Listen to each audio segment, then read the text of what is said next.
चैत्र नवरात्रे में, शरदीय नवरात्रे में, आषाढ़ी नवरात्रे में, आदिक पौष नवरात्रे में हम जगत जननी जगदम्बा की जब स्थापना करते हैं तो हम कलश की स्थापना क्यों करते हैं? आज शिव महापुराण में शुरुआत में अपन शिव और पार्वती की यही संवाद को लेकर चल। आखिर कलश में ऐसा क्या है? कलश के अंदर आखिर ऐसा क्या विराजमान है कि 33 कोटि देवता उस कलश के अंदर आकर बैठ जाते हैं? महाराज, आप कोई यज्ञ करने जा रहे हो, आप कोई पोथी पुराण करने जा रहे हो, आप कोई अच्छा कार्य करने जा रहे हो, तो ब्राह्मण देवता कह देते कलश की स्थापना होगी, कलश की शोभा यात्रा निकलेगी, कलश यात्रा निकलेगी, कलश विराजमान होगा।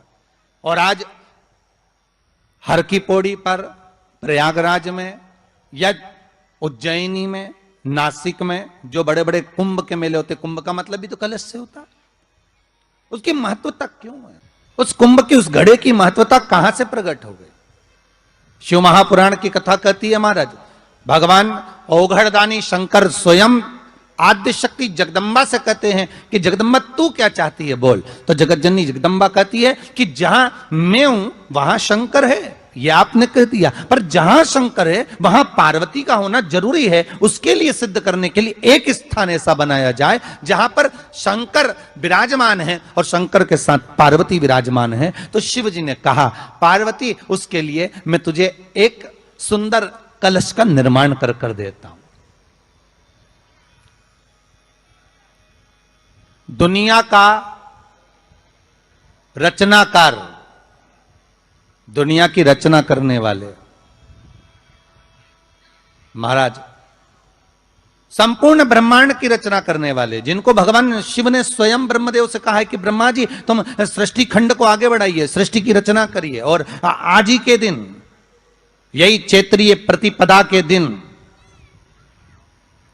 यही इसको कहते हैं नया संवत्सर, नया वर्ष।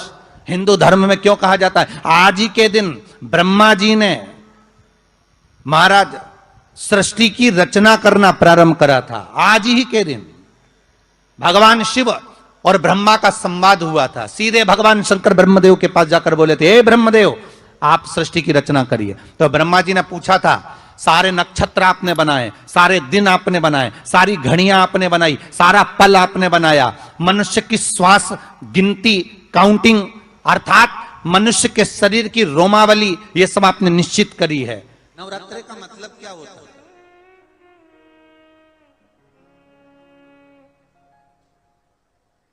केवल 9 दिन तक देवी की आराधना कर लो, नंगे पैर ले लो, थोड़ा सा साबूदाना का फरियाल कर लो, मोरधन, चिप्स, पापड़ ये खा लो, या किसी देवी जी के मंदिर में जाकर नंगे पैर झंडा उठा के, ध्वजा उठा के, चुंदड़ी पकड़ के माता जी के मंदिर तक चले जाओ।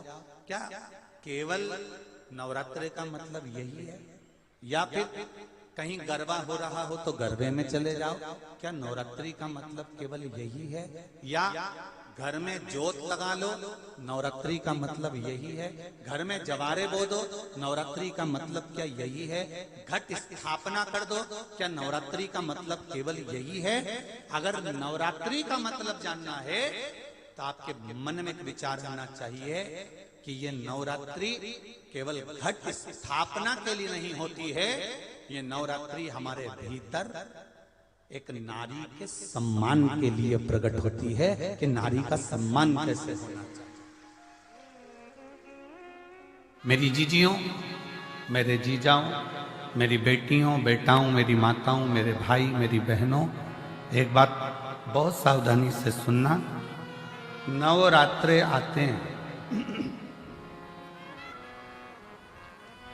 नवरात्रे आते हैं, नवरात्रे में आप माता रानी के व्रत कर लेते हो, जोत जला लेते हो, माता रानी का व्रत करते, उपवास करते, जागरण करते, जोत जलाते, पूजन करते, निवेदन करते, और अभी फिर चैत्रीय नवरात्रे आएंगे, आप फिर आराधना करोगे, फिर साधना करोगे, फिर जोत जलाओगे, फिर माता रानी को याद करोगे, फिर व्रत रखोगे। आप कितने भी व्रत करो, आप कितनी भी जोत जलाओ, आप कितना भी जागरण करो, पर 4 लोगों के सामने जाकर ये कभी मत कहना कि मेरे जैसा व्रत कोई नहीं कर सकता, मेरे जैसा जागरण कोई नहीं कर सकता और मेरे जैसी ज्योत कोई नहीं जला सकता। ये अभी मत कहो।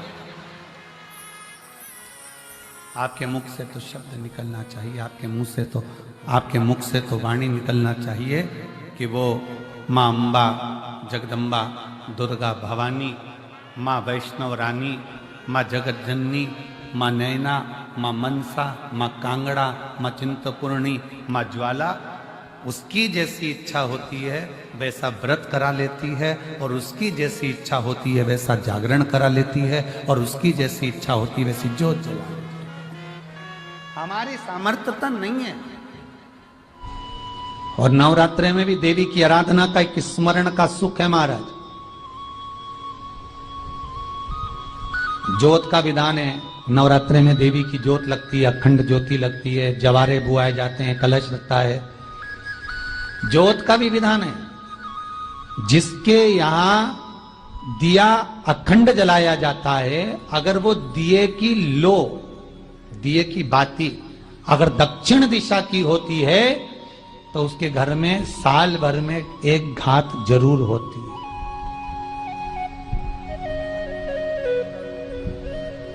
जो दिया अखंड जलता है उसकी बाती का मुख दक्षिण का नहीं होना चाहिए। अगर आपने देवी भागवत का स्मरण कराओ, देवी भागवत को अगर सुना हो, तो देवी भागवत में स्पष्ट किया गया कि पूर्व की ओर मुख करा हुआ दिया, अर्थात पूर्व की ओर ज्योत जो जलाई जाती है वो संपदा की वृद्धि करती है।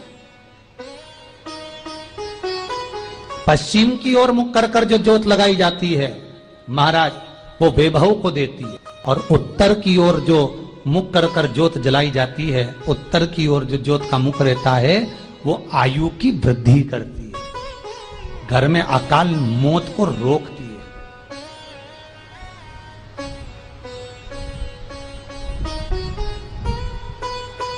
नवरात्रि का जो भाव तत्व है उसको भी अच्छे से समझ लेना। दक्षिण की ओर ज्योत ना लगाएं। अगर आपको लगाना है पूरब की लगाएं, पश्चिम की लगाएं या उत्तर की लगाएं। और जितने दिन महारानी जगदम्बा जगतधात्री दुर्गा भवानी, अब की बार माताजी घोड़े पर आई है, हर बार देवी पैदल